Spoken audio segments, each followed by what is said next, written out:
السلام علیکم ورحمۃ اللہ وبرکاتہ۔ جیسا کہ آپ سب کو معلوم ہے کہ محرم الحرام کا مہینہ آنے والا ہے، اور اس مہینے کی فضیلت اور اس مہینے کے مخصوص ایام کیا ہیں اور اس کی فضیلت کیا ہے۔ بہت سارے لوگ اس کی فضیلت اور اس کے مخصوص جو اعمال ہیں اس سے لوگ ناواقف رہتے ہیں، اور ناواقف رہنے کی وجہ سے بہت سارے لوگ بہت سارے ایسے اعمال کر بیٹھتے ہیں جن کا اسلام و شریعت سے کوئی تعلق نہیں، اور گناہ کے مرتکب ہوتے ہیں۔ یوں تو سال کے 12 مہینے اور ہر مہینے کے 30 دن اللہ تعالیٰ کے پیدا کیے ہوئے ہیں، لیکن اللہ رب العزت نے اپنے پورے سال کے بعض ایام کو خصوصی فضیلت عطا فرمائی، اور ان ایام میں کچھ مخصوص احکام مقرر فرمائے۔ یہ محرم کا مہینہ بھی ایک ایسا مہینہ ہے جس کو قرآن کریم نے حرمت والا مہینہ قرار دیا۔ اللہ رب العزت نے قرآن کریم میں فرمایا 4 مہینے حرمت والے ہیں، اور ان میں سے ایک مہینہ محرم کا ہے۔ محرم الحرام، حرام کے معنی ہیں حرمت والے، عزت والا مہینہ۔ محرم کی 10ویں تاریخ کو عاشورہ کہا جاتا ہے، جس کے معنی ہیں 10واں دن۔ یہ دن اللہ تعالیٰ کی خصوصی رحمت اور برکت کا حامل ہے۔ جب تک رمضان کے روزے فرض نہیں ہوئے تھے، اس وقت تک عاشورے کا روزہ رکھنا مسلمانوں پر فرض قرار دیا گیا۔ بعد میں جب رمضان کے روزے فرض ہوئے تو اس وقت عاشورے کے روزے کی فضیلت منسوخ ہو گئی، لیکن آپ صلی اللہ علیہ وسلم نے عاشورے کے دن کا روزہ رکھنے کو سنت اور مستحب قرار دیا۔ ایک حدیث میں آپ صلی اللہ علیہ وسلم نے ارشاد فرمایا کہ مجھے اللہ تعالیٰ کی رحمت سے امید ہے کہ جو شخص عاشورے کا دن کا روزہ رکھے گا اس کے پچھلے 1 سال کے گناہوں کو کفارہ ہو جائے گا۔ بعض لوگ یہ سمجھتے ہیں کہ عاشورے کے دن کی فضیلت یہ ہے کہ اس میں نبی کریم صلی اللہ علیہ وسلم کے پیارے نواسے حضرت حسین رضی اللہ تعالیٰ عنہ کی شہادت کا واقعہ پیش آیا۔ اس شہادت کے پیش آنے کی وجہ سے عاشورے کا دن مقدس اور حرمت والا بن گیا۔ یہ بات صحیح نہیں۔ خود آپ صلی اللہ علیہ وسلم کے عہد مبارک میں عاشورے کا دن مقدس سمجھا جاتا تھا، اور آپ نے اس بارے میں احکام بیان فرمائے تھے۔ قرآن کریم نے اسے حرمت والا مہینہ قرار دیا۔ حضرت حسین کی شہادت کا واقعہ تو آپ صلی اللہ علیہ وسلم کی وفات کے تقریباً 60 سال بعد پیش آیا، لہٰذا یہ بات درست نہیں کہ عاشورے کی حرمت اس واقعے کی وجہ سے ہے، بلکہ یہ تو حضرت حسین کی مزید فضیلت کی دلیل ہے کہ اللہ رب العزت نے آپ کی شہادت کا مرتبہ اس دن عطا فرمایا جو پہلے سے ہی مقدس اور محترم چلا آ رہا تھا۔ بہرحال عاشورے کا دن ایک مقدس دن ہے۔ اس دن کے مقدس ہونے کی وجہ کیا ہے یہ اللہ تعالیٰ ہی بہتر جانتے ہیں۔ کس دن کو اللہ تعالیٰ نے دوسرے دنوں پر فضیلت دی اور اس کا کیا مرتبہ ہے اللہ تعالیٰ ہی بہتر جانتے ہیں، ہمیں اس کی تحقیق میں پڑھنے کی ضرورت نہیں۔ بعض لوگوں میں یہ بات مشہور ہے بھائی کہ جب حضرت آدم علیہ السلام دنیا میں اترے تو وہ عاشورے کا دن تھا، جب حضرت نوح علیہ السلام کی کشتی طوفان کے بعد خشکی میں اتری تو وہ عاشورے کا دن تھا، جب حضرت ابراہیم علیہ السلام کو آگ میں ڈالا گیا اور اس آگ کو اللہ تعالیٰ کے حکم سے گلزار بنایا گیا تو وہ عاشورے کا دن تھا، اور قیامت عاشورے کے دن قائم ہوگی۔ یہ باتیں لوگوں میں مشہور ہیں، لیکن ان کی کوئی اصل اور بنیاد نہیں۔ کوئی صحیح حدیث، کوئی روایت ایسی نہیں جو بیان کرتی ہو کہ یہ واقعات عاشورے کے دن پیش آئے تھے۔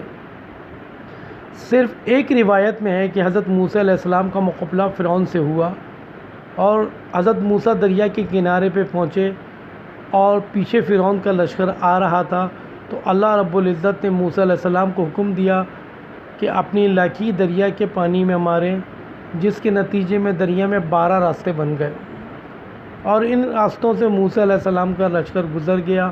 اور جب فرعون نے دیکھا کہ دریا میں راستے بنے ہوئے ہیں، تو اس نے بھی اپنے گھوڑے ڈال دیے اور اللہ کے حکم سے وہ غرق ہو گیا اور تباہ و برباد ہو گیا۔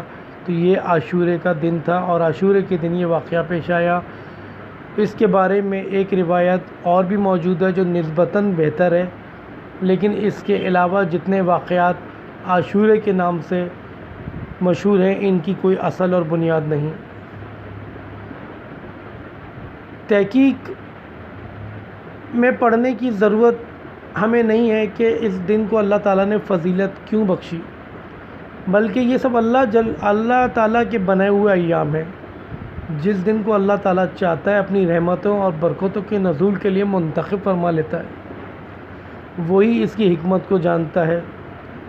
البتہ اتنی بات ضرور ہے کہ اللہ تعالیٰ نے اس دن کو اپنی رحمت اور برکت کے نزول کے لیے منتخب کر لیا، تو اس کا تقدس یہ ہے کہ اس دن کو اس کام میں استعمال کیا جائے جو نبی کریم صلی اللہ علیہ وسلم کی سنت کے مطابق ہو۔ چنانچہ سنت کے طور پر اس دن کے لیے یہ حکم دیا گیا کہ اس دن روزہ رکھا جائے۔ ایک حدیث میں آپ صلی اللہ علیہ وسلم نے ارشاد فرمایا، اس دن میں روزہ رکھنا 1 سال کے گزشتہ گناہوں کو کفارہ ہو جائے گا۔ بس یہ ایک حکم سنت ہے، اس کی کوشش کرنی چاہیے، اللہ تعالیٰ اس کی توفیق عطا فرمائے۔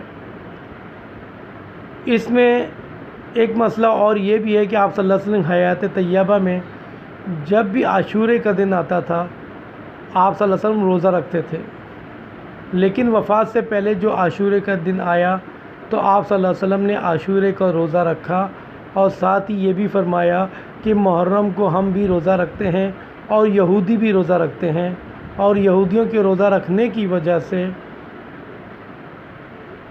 ہم ان کے مشابہ ہو جاتے ہیں۔ تو لہذا آپ صلی اللہ علیہ وسلم نے فرمایا کہ اگر آئندہ سال میں زندہ رہا تو صرف عاشورے کا روزہ نہیں رکھوں گا، بلکہ اس کے ساتھ ایک روزہ اور ملاؤں گا 9 محرم کا یا 11 محرم کا، تاکہ یہودیوں کے ساتھ مشابہت ختم ہو جائے۔ لیکن اگلے سال عاشورے کا دن آنے سے پہلے آپ صلی اللہ علیہ وسلم کا وصال ہو گیا اور آپ صلی اللہ علیہ وسلم کو اس پر عمل کرنے کا موقع نہیں ملا۔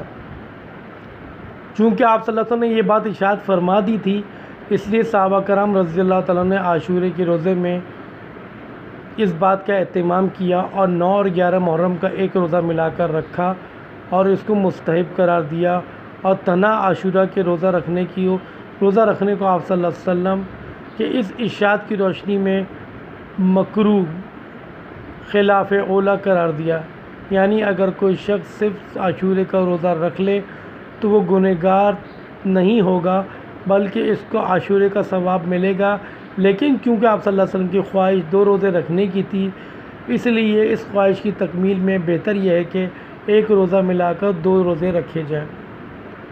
آپ صلی اللہ علیہ وسلم کے اس ارشاد میں ہمیں یہ سبق ملتا ہے کہ وہ غیر مسلموں کے ساتھ ادنا سی مشابہت بھی آپ صلی اللہ علیہ وسلم کو پسند نہ تھی، حالانکہ وہ مشابہت کسی برے اور ناجائز کام میں نہیں تھی، بلکہ ایک عبادت میں مشابہت تھی کہ اس دن جو عبادت وہ کر رہے ہیں اس دن ہم بھی وہی عبادت کر رہے ہیں، لیکن آپ صلی اللہ علیہ وسلم کو یہ پسند نہ تھا۔ اس لیے کہ اللہ تعالیٰ نے مسلمانوں کو جو دین عطا فرمایا وہ سارے ادیان سے ممتاز ہے، تمام ادیان سے اونچا ہے اور ان پر فوقیت رکھتا ہے، لہٰذا ایک مسلمان کا ظاہر و باطن بھی کسی غیر مسلم سے ممتاز نہیں ہونا چاہیے۔